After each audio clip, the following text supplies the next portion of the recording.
পটিয়া খাল আর পাহাড়ে ঘেরা প্রাকৃতিক সৌন্দর্যে ভরপুর একটি উপজেলা। ব্রিটিশ বিরোধী আন্দোলন, মহান মুক্তিযুদ্ধ ও জুলাই গণ অভ্যুত্থান সব আন্দোলন সংগ্রামেই জড়িয়ে আছে পটিয়া। কিন্তু বিগত 17 বছরে শিক্ষা, স্বাস্থ্য, কৃষি, বিনোদন সব ক্ষেত্রে পিছিয়ে পড়েছে পটিয়া। রন্ধ্রে রন্ধ্রে দুর্নীতি আর মাদকে ছেয়ে গেছে সমাজ।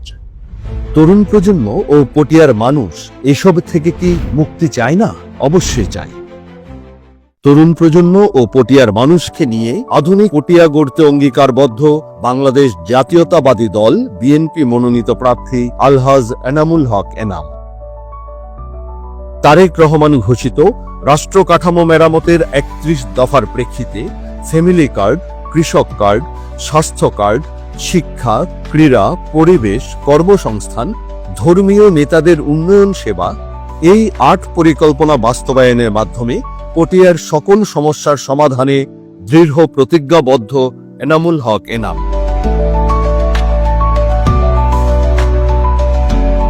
ছাত্র রাজনীতি দিয়ে এনামুল হক এনামের রাজনৈতিক জীবন শুরু। স্কুল জীবন থেকে ছাত্রদলের রাজনীতির সাথে যুক্ত। স্কুল কলেজ শেষে যুক্ত হন বিএনপির রাজনীতিতে। 1-11 কঠিন সময়ে পটিয়া বিএনপির হাল ধরে সামনে থেকে নেতৃত্ব দিয়েছেন। রাজনীতির কারণে অসংখ্যবার কারাবরণ করতে হয়েছে। বিগত সরকারের আমলে তাঁকে 35টিরও বেশি মিথ্যা মামলা দিয়ে কারাগারে রাখা হয়েছে। এসব মিথ্যা মামলা দিয়ে দমাতে পারেনি এনামুল হক এনামকে। গণতন্ত্র পুনরুদ্ধার আন্দোলনে পটিয়ার রাজপথে সামনে থেকে নেতৃত্ব দিয়েছেন তিনি। এনামুল হক দলের প্রয়োজনে পটিয়া উপজেলা বিএনপির আহ্বায়ক, চট্টগ্রাম দক্ষিণ জেলা বিএনপি সিনিয়র যুগ্ম আহ্বায়কের দায়িত্ব পালন করেছেন।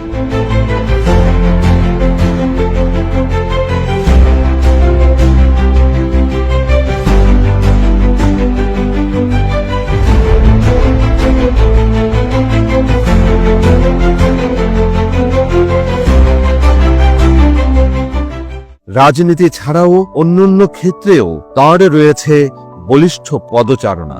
Enamul Haque Enam Chattogram metropolitan chamber of কমার্সের ডিরেক্টর, চট্টগ্রাম চাল ব্যবসায়ী সমিতির সভাপতি, চট্টগ্রাম মা ও শিশু হাসপাতালের আজীবন সদস্য হিসেবে দায়িত্ব পালন করছেন নিষ্ঠার সাথে।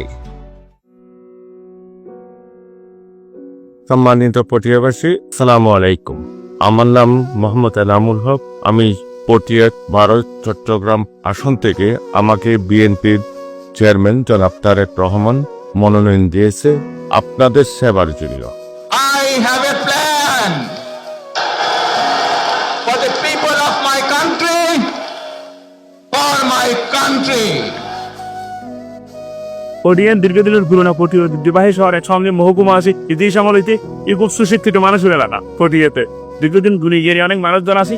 এই সে আর একজন যে পটিয়ার ভালো উন্নয়ন চাই, পটিয়ার যে ভালো চাই, আর এই ধরনের মানুষের পটিয়ার মানুষের বড় তারা ওর উপর ডিম আর এই নানা পিকটা চায়। পটিয়া প্রায় 30% জনসংখ্যা বয়সে তরুণ।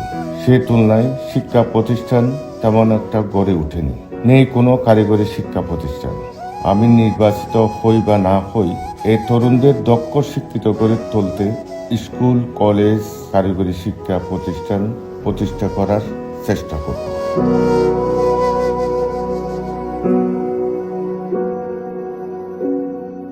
আরো কেন্দ্রীয় চলাচ্ছে এটা ডিস্টার্ব আর লোড গার্ড ভাঙা লোড ইন্ডিয়া আর চলাফেরি বেশি কষ্ট মেডি লোড দিয়ে এখন ওই হাড়ি তুড়ম্বর জম্বরের যোগাযোগ ব্যবস্থার পটিয়ার অন্যতম সমস্যা আন্তঃ ইউনিয়ন সড়ক নেটওয়ার্ক না থাকা। সবাই মহাসড়ক ব্যবহারের কারণে প্রায় দুর্ঘটনা ঘটে। আমি নির্বাচিত হলে আন্তঃ ইউনিয়ন সড়ক নেটওয়ার্ক তৈরি করব, ফলে একদিকে মহাসড়কের উপর চাপ কমবে, দুর্ঘটনাও কমে আসবে। পটিয়াতে বহু ইউনিয়ন আছে এখনো অবহেলিত, রাস্তাঘাট উন্নয়ন হয়নি, কালপাট নেই। আমাকে যদি আপনারা আপনাদের ভোটে নির্বাচিত করেন দানের শীষকে, আমি রাস্তাঘাট সহ কালপাট, ব্রিজ এগুলির ব্যবস্থা করব। আমরা চিকিৎসার জন্য পটিয়া হাসপাতালে যাই, কোনো চিকিৎসা পাচ্ছি না, ঠিক মতো আমাদের চিকিৎসা করতে না, তাই আমাদের চিটাং চলে যাইতে আসছে। পটিয়া প্রাচীন উপজেলা হলেও সে তুলনায় স্বাস্থ্য খাতে উন্নতি হয়নি। জরুরি প্রয়োজনে এখনো মানুষ শহরে চলে যায়। আমি আপনাদের ভোটে নির্বাচিত হলে স্বাস্থ্যসেবা কার্ডের মাধ্যমে সবার স্বাস্থ্যসেবা নিশ্চিত করার চেষ্টা করব। পটিয়া হাসপাতালকে 100 শয্যা বিশিষ্ট হাসপাতাল উন্নত করার চেষ্টা করা।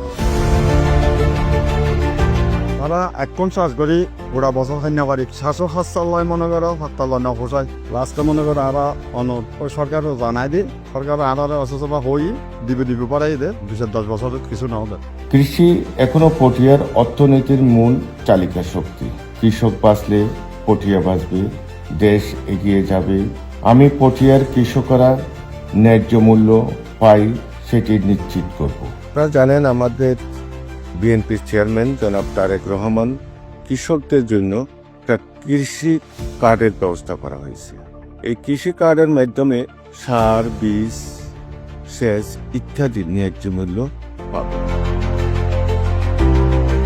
বছৰত আর দেশমেজি হনু নোয়ান হন রোড গার্ড হন কিছু নোয়াই তারা চাইতে যে হন লোক মানুষ আইয়ে তারা দেশমেজি যে উন্নয়ন করি তার মানে এই লোক মানুষ আইয়ে। অপরিকল্পিত শিল্পায়নে আমরা এখনো পিছিয়ে, ফলে আবাদি জমি ধ্বংস আর পরিবেশ দূষণ হচ্ছে। আমি সর্বপ্রথম পরিবেশ দূষণ বন্ধ করব। বিসিক শিল্প নগরী সহ পটিয়ার রপ্তানিমুখী ইপিজেড স্থাপনের চেষ্টা করব। আমি বিশ্বাস করি শিল্প আসলে চাকরি আসবে, চাকরি হলে উন্নয়ন হবে। পরিকল্পিত শিল্পায়ন, সুরক্ষিত পটিয়া। আর এত বছর এত হাল কিছু হয় আর বহুত গরিব হিসাবে চলে কষ্ট করে হয়। 3 মেয়ে 1 ছেলে। আমি অনেক দুঃখের বিষয় বলছি, আমি আমার ছেলে মেয়েকে লেখাপড়া করতে পারি না। এখন একজনকে লেখাপড়া করতে তো অনেক টাকা প্রয়োজন। কারণ একটা যদি শিক্ষক দিতে চায় যে আমার 1000 টাকা খরচ হয়, আমার ইনকাম না হিসেবে আমি কিছু পাই না সরকার কাছ থেকে। আপনি যদি ধানের শীষকে ভোট দেন তাহলে বাংলাদেশ জাতীয়তাবাদী দল যখন রাষ্ট্রের দায়িত্ব পাবে আপনার ভোটে আপনাদের মহিলাদের জন্য, মাদের জন্য একটা ফ্যামিলি কার্ডের ব্যবস্থা করা হবে। এই ফ্যামিলি কার্ড মাসের শেষে 2 থেকে 2,500 টাকা পণ্য নিতে পারবেন অথবা ক্যাশ টাকা নিতে পারবেন। পণ্যের মধ্যে হচ্ছে চাল, ডাল, তেল, লবণ ইত্যাদি ইত্যাদি। যখনই আপনি এই পণ্যগুলি পাবেন বা ক্যাশ টাকা পাবেন, একজন মাসে এক স্বাবলম্বী হবে, তার কোনো চিন্তা থাকবে না। তৃণমূল থেকে খেলোয়াড় তৈরির লক্ষ্যে সারা বছর ফুটবল ও ক্রিকেট ও অন্যান্য খেলা চলার ব্যবস্থা করা হবে। পটিয়ায় তেমন একটা খেলার মাঠ নেই। আমাকে যদি আপনারা নির্বাচিত করেন তাহলে পটিয়ায় একটা আধুনিক স্টেডিয়াম করার পরিকল্পনা আছে। শিক্ষা, স্বাস্থ্য, কৃষি, শিল্প ও খেলাধুলা সবখানেই আমার অঙ্গীকার বাস্তবায়নের জন্য চেষ্টা করা হবে। চলুন সবাই মিলে গড়ে তুলি নতুন সমৃদ্ধ আগামীর পটিয়া।